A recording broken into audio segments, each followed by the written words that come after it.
नमस्कार मित्रांनो. ग्रेट. आत्तापर्यंत या सिरीजमधील 7 ऑडिओ तुम्ही ऐकले असतील आणि अशी आशा करतो की तुम्ही तुमचे गोल्स देखील सेट केले आहात आणि गोल्स सेट करून ते अचीव करण्यासाठी स्वतःला पूर्णपणे समर्पित केलं आहे. आपण शेवटच्या ऑडिओमध्ये म्हटलं होतं की गोल स्मार्टर असलं पाहिजे, पण त्यामधील फक्त एसचा अर्थ काय आहे हे समजून घेण्याचा आपण प्रयत्न केला. आजच्या ऑडिओमध्ये एम म्हणजे काय आहे हे समजून घेणार आहोत. एम म्हणजे आपलं गोल मेजरेबल असलं पाहिजे.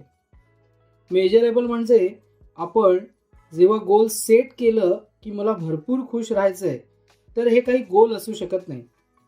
पण तुम्ही जर असं म्हणालात की दिवसभरातील 24 तासामधले मी 12 तास जागा असतो आणि त्यापैकी 11 तास मॅक्झिमम खुश राहीन, आणि ज्यावेळी तुम्ही 11 तास म्हणता त्यावेळी एक गोष्ट स्पष्ट होते, ती म्हणजे त्याला आपण मोजू शकतो. म्हणजेच 11 तास आपण खुश असतो की नाही हे. जर मी म्हटलं की मला वेट कमी करायचं आहे, पण ते कधी मेजरेबल होईल? जेव्हा मोजता येईल. पण जर मी म्हटलं की 5 किलो वेट कमी करेन, तेव्हा असं होऊ शकतं की ते मोजता येईल. त्यामुळे तुमचं जे पण गोल आहे ते मोजता आलं पाहिजे. म्हणजेच जे गोल मोजता येईल तेच तुम्ही चांगल्या प्रकारे अचीव करू शकता. बरेच जण मला विचारतात की मला भरपूर श्रीमंत व्हायचं आहे, पण मी त्यांना विचारतो की केवढं श्रीमंत व्हायचं आहे, तरी पण ते सांगतात खूप व्हायचं आहे. अरे पण किती? ते मोजता यायला हवं ना, तरच तुम्ही अचीव करू शकता. त्यामुळे ते गोल मेजरेबलच असलं पाहिजे. त्यामध्ये दुसरा एम येतो, तो म्हणजे तुमचं गोल हे मिनिंगफुल असलं पाहिजे. म्हणजेच त्या गोलचं तुमच्या आयुष्यामध्ये त्याचं काहीतरी एक महत्त्व असलं पाहिजे.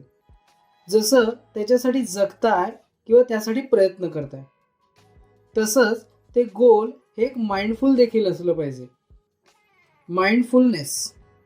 माइंडफुलनेस ठेवून तुमचं गोल सेट करा. म्हणजेच ज्यावेळी तुम्ही गोल सेट कराल तेव्हा कदाचित रिसेशन येईल. कदाचित तुम्ही असं म्हणाल, मला 1 वर्षाच्या आत इंग्रजी शिकायचं आहे, किंवा असं म्हणालात की मला 1 वर्षाच्या आत 1 कोटी रुपये कमवायचे. आता जेव्हा तुम्ही हे गोल सेट केलं, त्यासाठी तुम्ही पूर्णपणे डेडिकेटेड आहात. सर्व काही त्यासाठी तुम्ही केलं, पण तुमचं हे गोल पूर्ण होईल किंवा नाही? का? कारण या 1 वर्षामध्ये तुम्हाला ॲक्सिडेंट होईल, कट. काहीतरी फॅमिली प्रॉब्लेम येईल, कट. बिझनेसची काहीतरी मोठी संधी मिळेल, कदाचित गव्हर्नमेंट पॉलिसी चेंज होईल, काहीही होऊ शकतं. त्यामुळे गोल सेट करताना एक गोष्ट लक्षात ठेवायला हवी, ते तुमच्या मनाप्रमाणेच पार पडेल. आता आपण स्मार्टरमधील एस आणि एम याचा अर्थ पाहिला, तर त्यातील तिसरा येतो, तो म्हणजे ए. ए म्हणजे अचिवेबल. त्यामुळे गोल असं असलं पाहिजे की जे अचिवेबल आहे. असं नको व्हायला, आज तुम्ही काहीतरी भरपूर विचार केलात आणि आज तुमच्याकडे काही एक इन्कम नाही आहे आणि म्हणालात की मला 2 वर्षामध्ये 2,000 कोटी रुपये कमवायचे. हां, हे देखील होऊ शकतं, पण त्याकरिता तुमच्याकडे काहीतरी प्लॅन आहे का? तुमच्याकडे काही मनुष्यबळ आहे का?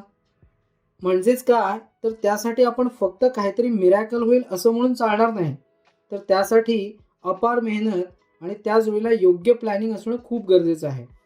त्याचप्रमाणे बऱ्याच अशा गोष्टी ज्या त्या गोलसाठी महत्त्वाच्या आहेत, जसं की पैसा. त्यानंतर येतो तो म्हणजे आर, म्हणजेच गोल शुड बी रिअलिस्टिक. जसं की मी एक ट्रेनर आहे आणि असं म्हणालो की मला देखील एका स्टेडियममध्ये 10 लाख लोक बसलेले हवेत, जसं की तेंडुलकर असतो तेव्हा असतात. कसे असतील? मी सचिन तेंडुलकर नाही आहे, मला क्रिकेट खेळता नाही येत. तसंच मी असं गोल सेट केलं की एक्स महिन्यामध्ये असं काही घडेल, 1 लाख लोक माझ्यापुढे बसलेले असतील. एका महिन्यात किंवा एका वर्षात 1 लाख लोक पॉसिबल नाही आहेत आपल्या ट्रेनिंग फील्डमध्ये. हे रिअलिस्टिक नाही आहे.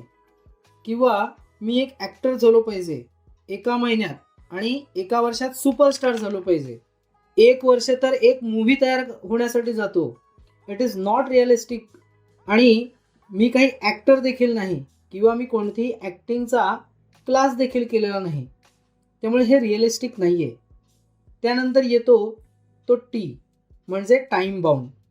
म्हणजेच तुमच्या प्रत्येक गोलसमोर एक तारीख लिहिली गेली पाहिजे आणि तुमच्याजवळ जर तारीख नाही म्हणजे तुमच्याजवळ गोल नाही. आणि जर तुम्ही म्हणालात की मी हे अचीव करेन, जसं की मी 10 किलो वजन कमी करेन, अरे पण केव्हा? म्हातारपणी? वयाच्या 90व्या वर्षी? मी 500 कोटी कमवेन, अरे पण कधी? 2 वर्षामध्ये, 15 वर्षामध्ये, 40 वर्षामध्ये, मेल्यानंतर की त्याआधी? म्हणजेच तुमच्याकडे तारीख असली पाहिजे. त्यामुळे गोल सेट करताना तुम्हाला टाईम सेट करणं खूप खूप गरजेचं आहे. त्यानंतर मित्रांनो, तेच गोल शुड बी एन्जॉयबल. म्हणजेच जेव्हा तुम्ही कोणताही गोल सेट कराल तेव्हा असं सेट करा की ते अचीव करताना तुम्ही एन्जॉय केलं पाहिजे, ज्याची प्रोसेस तुम्ही एन्जॉय केली पाहिजे, ज्याची प्रोसेस पार पडताना तुम्हाला असं नाही वाटता कामा की हे गोल मी का सेट केलं. आणि ते गोल अचीव करताना ते एन्जॉय देखील केलं पाहिजे, म्हणजेच त्याच्यामध्ये फनी ॲक्टिव्हिटी देखील असल्या पाहिजेत. आणि सर्वात शेवट म्हणजे तुमचं गोल हे रिवॉर्डिंग असलं पाहिजे. म्हणजेच त्या गोलमुळे तुम्हाला रिवॉर्ड मिळाला पाहिजे. म्हणजेच ते गोल अचीव करण्याचे हजारो फायदे झाले पाहिजेत. उदाहरणार्थ, एक माणूस एव्हरेस्ट चढून आला. एव्हरेस्ट चढून येण्याचे फायदे त्या माणसाला आयुष्यभर मिळत राहतात. जसं की त्याला एक नाव मिळतं, आयुष्यभर त्याला सर्व ठिकाणी सन्मान मिळतो, लोकांना त्याची गोष्ट ऐकायला आवडते, लोक त्याला मोठमोठ्या कार्यक्रमात बोलू इच्छितात. त्यामुळे बऱ्याच गोष्टी एका एव्हरेस्ट चढल्यामुळे त्याला मिळू शकतात.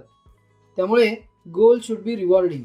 म्हणून आपण म्हटलं की गोल हे SMARTER म्हणजेच स्मार्टर असलं पाहिजे. Specific, stretch, special and share म्हणजेच S. मेजरेबल, मिनिंगफुल, माइंडफुल म्हणजेच M.